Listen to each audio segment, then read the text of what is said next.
Now, McCain did also come out this morning, but his rhetoric was a lot more toned down the way you just heard from Donald Trump. Listen to this.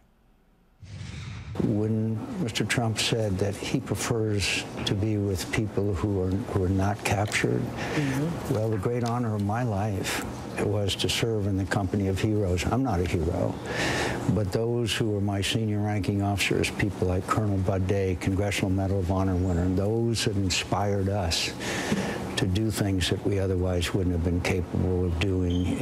Those are the people that I think he owes an apology to.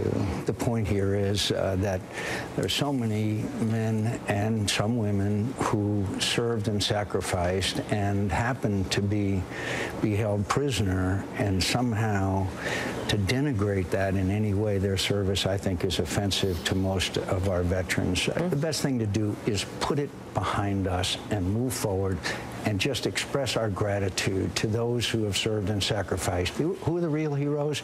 They're the 55,000 names that are down on the wall, engraved in black granite, that I stop by sometimes early in the morning and when the sun's going down.